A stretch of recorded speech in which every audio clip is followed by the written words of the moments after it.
Have you ever felt lost, like you have no purpose, you have no passion, there's no innovation or creativity, and you're wanting someone to just tell you what direction you should be going?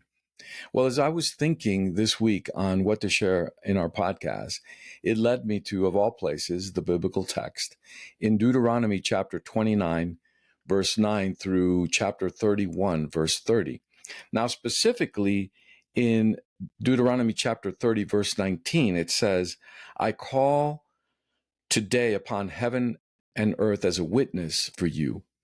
I have set before you life and death, blessing and curse, and you shall choose life so that you and your children may live.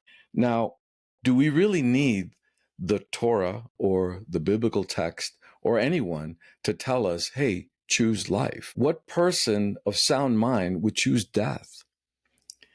One possible answer is that one must be intentional and make a conscious decision as to living and not just to vegetate their way through life. And I don't mean living it up by living life in the fast lane. To choose life means to choose to live a meaningful life, a life committed with values and a higher purpose. Did it make any difference that you inhabited the planet for the years that you did? Will anyone really know the difference if I'm gone? These questions are very important. It's questions that I ask every morning and every night before I go to sleep. In a sense, is my life productive? Is it worthwhile? Is there meaning? Now, you can choose the alternative, which is death. And I'm speaking metaphorically, or you can choose to gravitate to things on a daily basis that actually give you life. Good foods, the right diet, right exercise, good amount of sleep, materials that you read, relationships that you have, and so on and so forth. But ultimately, it is up to you to make that choice. And it's laid in front of you. This reminds me of a story of a spiritual leader of notoriety who also was good friends with another leader who wasn't as well known, but he was very fond of this other leader. And he so wanted to bless this other leader, and he made his intentions known. He said, hey, I want to give you this blessing of wealth. And the younger leader said, hold on a second. I'm not sure that I want that because I don't want a distraction towards my spiritual pursuits. The well-intentioned older leader said, okay, then how about I bless you with longevity? What about a long life? To which the younger leader stipulated in his reply by saying, it should be not peasant or poverty years, but it should be years that give me eyes to see and ears to hear so that I can hear the God source and know what direction I go. And so here was this younger leader who sounds like he was pretty picky when you have another leader who really wants to give him this great blessing. And he's laying out these conditions. But yes, this younger leader, he chose life. And he chose to live a life that would be purposeful and productive, and that one that would make a tangible difference, not just in his own life, but in the life of those around him as well. See, he wasn't interested in a long life.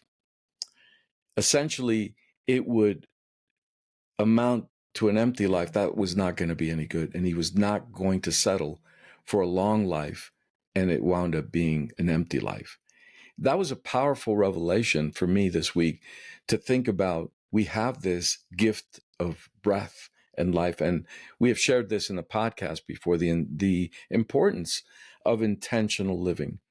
And yet it's easy to go on about your day-to-day business and forget that you have this life that exists, that you can make better each and every day, that you can have peace, clarity, and freedom each and every day. But to do that, that means that you need to develop yourself every day and not abandon your values and create alignment, agreement, and boundaries, and protect your identity from those that may come in and have you experience what they believe is their perception of how you should be living your life.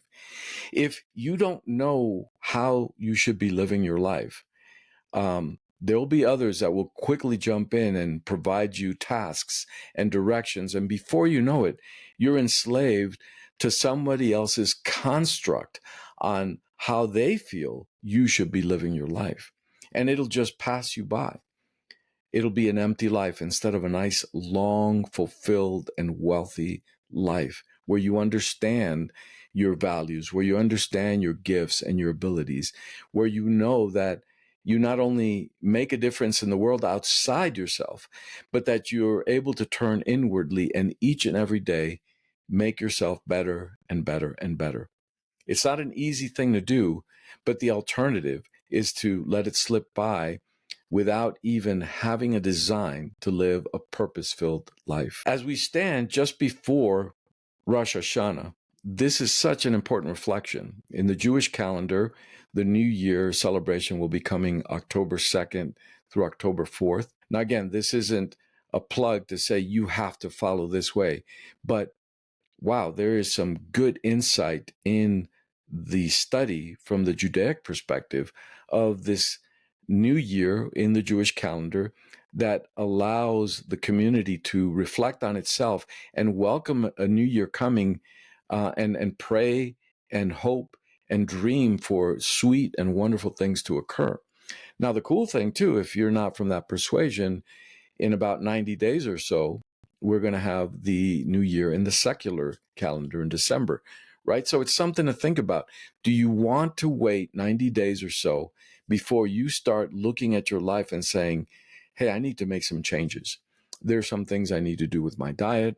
There's some things I need to do at work that I'm doing or not doing, whether you could be better at the position that you're doing, or maybe you're giving so much of yourself that you have very little left to give your family, loved ones, and friends, and or you're not giving yourself time to develop and you're just living for someone else's life. That's enslavement. So we need to be careful. Work is a blessing and it's a good thing, but in today's high stress society, it's very easy to fall to the wrong direction and not take care of you and your life and manage that well. So be careful with that and consider whether you're celebrating the Jewish New Year or whether you're looking at the secular calendar. Set a goal for yourself. Look at your life right now, this moment after this podcast, and reflect. Are you living a life that is experiencing fullness? Or at the end of the day, is it just going to be another empty day that passed you by and you basically didn't even experience the experience and learn anything from it? So keep understanding that you have the ability to choose life today and choose it more abundantly. Thank you for tuning in to ATC Life Builders Podcast. Keep living, keep learning, keep loving. We'll see you next time.